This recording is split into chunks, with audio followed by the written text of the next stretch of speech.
Good morning, precious church. Good morning.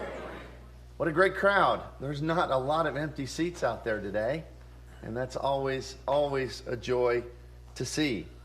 If you would turn your Bibles to James chapter 3, we're going to spend all of our time there this morning, with the exception of a few other references from the New Testament and Old. But as we do, I want to ask you a question. If you were to just, right off the top of your head, someone were to ask you, what is the most powerful thing in the world? Now, as Christians, we might come up with a spiritual answer like, well, the grace of God or faith, something to that effect. And that's true. However, if we were to kind of narrow the scope of that question to practically, in day-to-day living amongst other people, what's the most powerful thing in the world? Now, people in the world may respond, a nuclear bomb, or a power plant, or, a locomotive, or something to that effect. But it's not the most powerful thing in the world. The most powerful thing in the world, practically, interrelationally, in regard to other people, are words. They're the most powerful thing in all the world. Words have destroyed societies. Words have built countries. Words have started wars. Words have stopped wars. Words have saved countless lives, and words have cost innumerable lives. Words are powerful. Words can make a person be the best person they can be, or words can utterly destroy them. And what's intriguing about this is that all those other answers, I don't own a locomotive, never will, never want to. Or a nuclear weapon, never will, never want to. Or any of the other things that people would think of as powerful. But the most powerful thing in all the world in regard to being able to build or destroy, to encourage or discourage, the most powerful thing in the world is entrusted to every single person. And that's really an odd thought, isn't it? That we have, each of us, with the power of our lips and our tongue, we have power, incredible power. And we've all seen it be used. We've all experienced it, both in the good and the negative. And this text in James chapter 3 is all about that. As we turn over and we examine the words of what many have called the most practical of all the books of the Bible, he gets really, really plain and applicable in his language here in James chapter 3. He starts off in verse 1 and says, "My brethren, let not many of you become teachers, knowing that we shall receive a stricter judgment." Why is that? Because words have power. Because a teacher is one who wields those words every day, all the time, and with great potential effect for good or great potential effect for destruction. So he says teachers, they're going to be held responsible for how they use the power of words. For we all stumble in many things. If anyone does not stumble in word, he is a perfect man, able to bridle the whole body. Now that's interesting because he says you're not going to do this perfectly because with anything powerful, it's a little hard to contain, isn't it? He's going to talk about a bit and a bridle. I've never broke a horse. I probably will never do that either. But I can tell you this, I know this, everybody knows this. Horses are powerful things with their own will. And you know what? It's not that much different than the tongue. Sometimes my tongue has its own will. And it is a powerful thing and has to be bridled and controlled. So he continues on. In verse 3, "Indeed, we put bits in horses' mouths, and they may obey us, and we turn the whole body. Look also to ships. Although they are large and are driven by fierce winds, they are turned by a very small rudder whenever the pilot desires. Even so, the tongue is a little member of the but boasts great things. See how great a forest a little fire kindles. And the tongue is a fire. It's a world of iniquity. The tongue is also set apart from the members in that it defiles the whole body and sets on fire the course of nature, and it is set on fire by hell. For every kind of beast and bird and reptile and creature of the sea is tamed and has been tamed by mankind. But that no man can tame the tongue. It is an unruly evil, full of deadly poison. With it we bless our God and Father, and with it we curse men, who have been made in the similitude of God, in the likeness of God. You see, words, we all have experienced this. I mean, they have such a powerful impact on everybody. We were told as kids, sticks and stones may break my bones, but words can never hurt me. No greater lie has ever been uttered. Because bones heal, they can be set. And illness can be recovered from. But words sometimes have a lifetime impact. Words are powerful. That's why I think the greatest training ground for warriors, I mean, destructive, barbaric instruments of doom, is junior high school. I mean, think about it. I remember when my girls were in junior high school. Boys, it's a little better because boys sometimes settle their problems like this, and then it's over, and they're best buddies again. But girls, our daughters, I can tell you, they come home in junior high school. It was a soap opera at our house every single day. Like sands through the hourglass, so are the days of our lives. My mom watched that one. That's why I know that line. So, you know, we would have that all the time. They'd come home from school, and this girl was mean to me, and I wasn't invited to sit at this person's table. And I'm like, okay. Lenora, though, she could really work through. She's a master politician in junior high girls' world. But you know what I'm talking about. Just the things they say to each other. Oh, nice blouse. Did you get that at Kmart? Today's the last day Kmart's open, you know, so you might want to get you a blouse there. But just so ugly. And some days the girls would come home and they would be on cloud 9 because somebody had said something. Somebody said something about my purse, or somebody said something. And it's like words. That's why the internet is becoming such an issue, because it's a platform for words. And it's easier to be loose with your thumbs even than it is with your tongue. Because I know people, members of the church, who will say things on there that they wouldn't have the guts to say face to face. Let me tell you, anything that takes away the need to have courage to confront people, where you can just speak your mind, is not a healthy thing. It's not.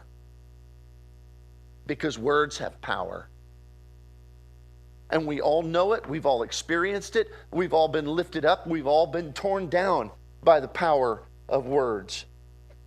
They can motivate, they can dishearten, they can inspire, they can destroy. And when we think about it, the tongue can fix a bad situation, or it can make a bad situation be so much worse. And James lets us know that we will never have complete control over our tongue and everything. Just like, you know, somebody can ride a horse that's pretty well trained, but sometimes it's still going to buck you. But that doesn't mean you just let the wild stallion run wild. You constantly work to contain and control that power. You know, anything in our lives that do have a limited amount of destructive power, we take very seriously. I haven't shot as many guns since I've been up in Michigan, because, you know, I go outside in hunting season and my gun freezes up, so it doesn't work. But, you know, when we get down south, we'll probably do a lot more of that again. And I can envision my grandson and getting him his first .22 and shotgun, and rifle and all that stuff. I'm looking forward to all of that. But, I mean, safety got to come first, right? It's a great tool of great possibilities, but it's got to be respected. Because you don't make sure it's not loaded. You always make sure it's not loaded. You don't point it at people. All those little things. Why do we do that with that? When our children learn to drive a car. Anybody been that parent in the passenger seat? You lived through it. It's amazing. Scared you to death. But you're like, I mean, that strains a parent-child relationship because there's a whole lot of yelling going on in that car. You need to stop faster, or you need to stop slower, or you need to, whatever it may be, because there's a whole lot of power in their hands, and we respect that power if we're not a fool. What comes out of our lips is more powerful than any of those things. And so many people don't respect it. We live in a world of less and less self-control with the most powerful thing in all the world. And we as Christians must lead the way in being responsible with our words. So James is going to go through in the next few verses, verse 9 through verse 13, and he's going to share some practical wisdom about the danger of words, starting in verse 9. But with it we bless our God and Father, and with it we curse men who have been made in the likeness, in the similitude of God. We need to be aware of the damage, the extreme damage that words can cause. When I was a little boy, I broke my arm running into the church building. I think I was about 8 years old. And I tripped over the threshold of the double doors that open up, and I fell and I broke my arm. I cannot remember any of the pain from that experience, but I remember being teased about the cast. And that's 38 years old. That is 40 years ago. And I don't remember anything about the actual pain of the injury, but I remember a lot about the words that were spoken. And that's true in every one of our lives. Most problems. Now, correct me if you think this isn't true. Do it after church because we don't want to have a big brouhaha here. But most problems are the result of words. Are they not? Church problems. So-and-so said something to so-and-so. I have seen congregations that divided and split, and the Lord was dishonored and the community was turned away because people couldn't just keep their mouths quiet. Or they had to speak their mind, or give their opinion, or tell somebody what they thought. We need control. When I get down south, I'm going to have to deal with one aspect of the idea of the power of words, controlling the bless your heart part. Don't laugh too hard because you're not off the hook yet. Because down south, that's a struggle. People don't speak their mind, but they speak in passive-aggressive language, which is damaging. But you know what you northerners have? It is not right, and I'm talking to you now. It's not right for a Christian just to say whatever pops in their mind. Well, because I just speak my mind. I mean, sometimes up here in our culture, in Michigan, some people don't have any tact. And it's not godly. If they need to control their gossip, you need to control your strong opinion. Right? You don't just say whatever you need to say. Regardless of what difficulty we have in words, there's not an excuse to not have mastery of your words. Because words can be destructive. Words can hurt. And you know, a lot of times the damage they do, you don't even know it because people won't tell you. All of us have probably said something to someone that hurt them deeply, and they never let us know. That's why we have to be cautious. Words divide churches. Words divide nations. Words can destroy your workplace, and words have destroyed families. Words have destroyed families. There was a little thing online the other day, and I clicked on it and read it because it was like, it said 29 people share the reason they got divorced. And there were these little blurbs, and I knew I was going to be preaching on this, so I read through, and on every single one of them, the last straw that this person said was something the other person said to them. Words. They have power. They have to be contained, and they have to be controlled. It says in Proverbs 12:18, there is one who speaks rashly like the thrusts of a sword, but the tongue of the wise brings healing. He says if you speak rashly, if you don't have control over what you say, it's like plunging a sword into another person. He says, but the person who does control, what a marvelous contrast. But the person who does have wisdom and control of what they say, that same voice, those same words can be words of healing as well as they can of destruction. James says it this way in verse 6, the tongue is a fire. That this little bitty spark can burn down a whole forest. I remember when we built our house in Arkansas, they hadn't yet come and paved the driveway. And we had all this construction material, boards and all that. And I was going to haul it off to the dump. And my buddy said, just burn it.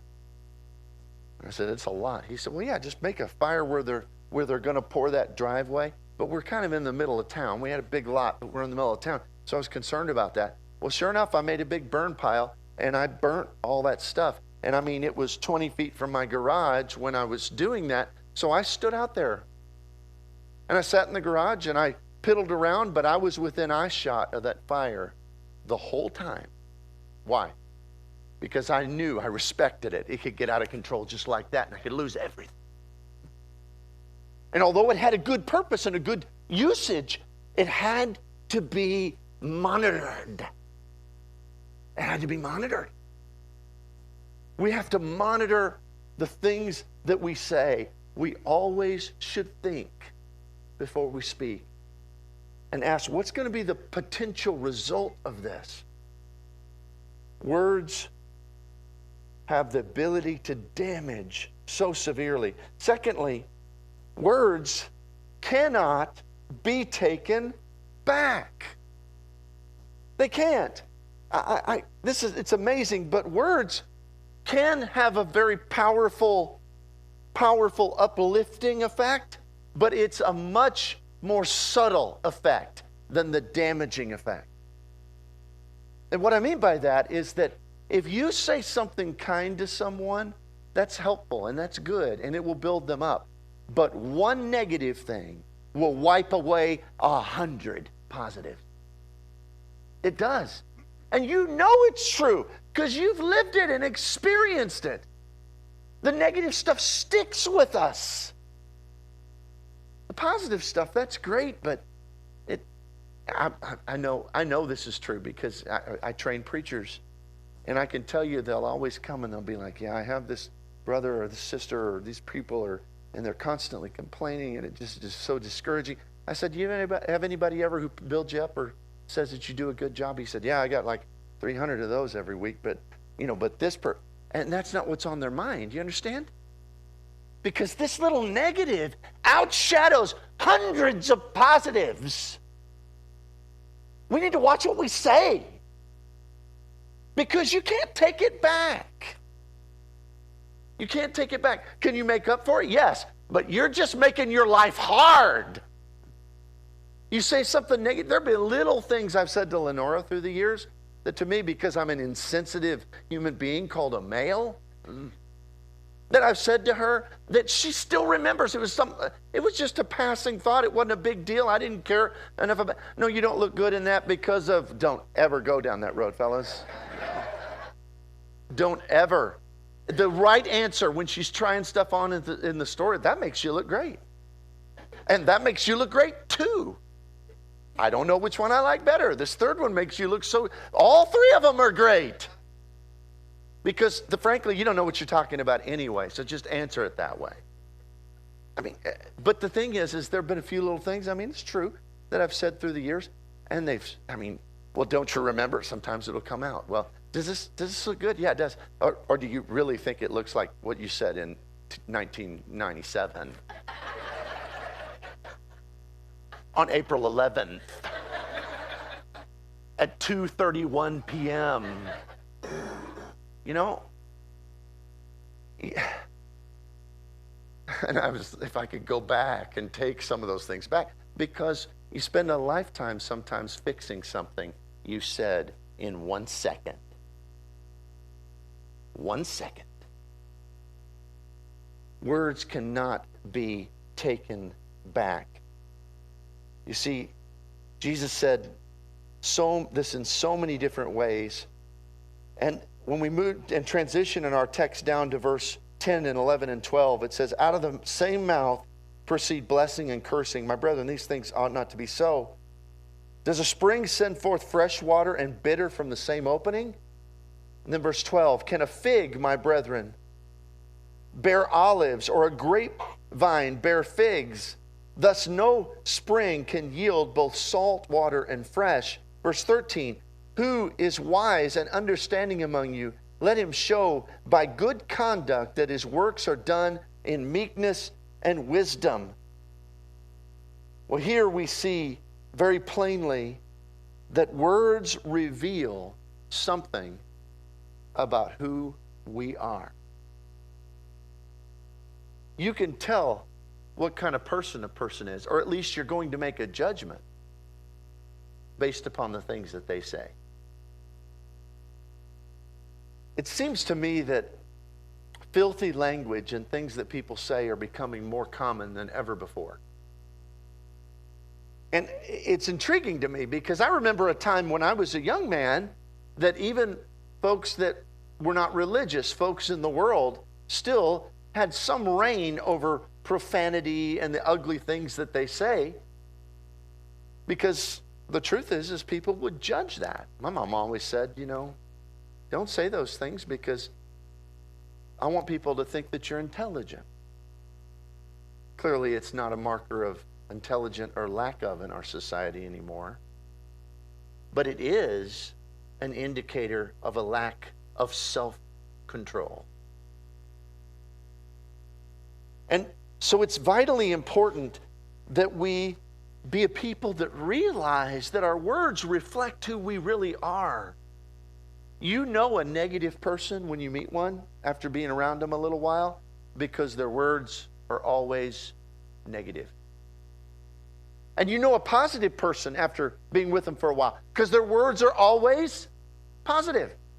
Which one do you enjoy being with more? Thank you, Curtis. That's right. Positive people.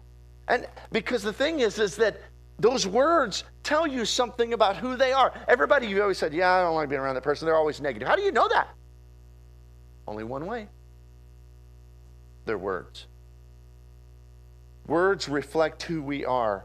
In Matthew chapter 12:34, Jesus says, you brood of vipers, how can you, being evil, speak what is good? He says, you can't. For the mouth speaks out of that which fills the heart. And if your words are something that is out of control, you need to go deeper than your words and find out what your heart's got wrong with it that's causing your words to reflect. If you have words that are ugly, your heart is ugly. That's what, I didn't say that, Jesus did. A heart that is filled with love and compassion and service and faith will be reflected by words that exemplify those traits. And the opposite is equally true. In Ecclesiastes 10:12-14, it says, words from the mouth of a wise man are gracious, while the lips of a fool consume him. The beginning of his talking is folly, and the end of it is wicked madness. Yet the fool multiplies his words. He wants to talk a lot, even though he has nothing useful to say. No man knows what will happen, and who can tell him who will come after him? Our words betray us. They show the true nature of our character. Which leads us to the application. And for this, we'll skip back to verse 2 of our text, where it says, "For we all stumble in many things. If anyone does not stumble in word, he is a perfect man, able to bridle the whole body. Indeed, we put bits in horses' mouths so that they may obey us." Changing your character begins with changing your words. James 1:26, back just a couple chapters, he said, "If anyone thinks himself to be religious and yet does not bridle his tongue, he deceives his own heart. And this man's religion is worthless." So it's very practical how we change our heart, who we are. We, number one, decrease the number of foolish, bad, insultive, critical things that you say, and increase the number of positive, good, faith-filled, and uplifting things that you say. And this is one area where some of us sometimes make excuses. Well, that's just not me. I'm just not a wordy person. Or they'll think, well, I'm outspoken. That's just who I am. Okay, change who you are. Because it doesn't please the Lord.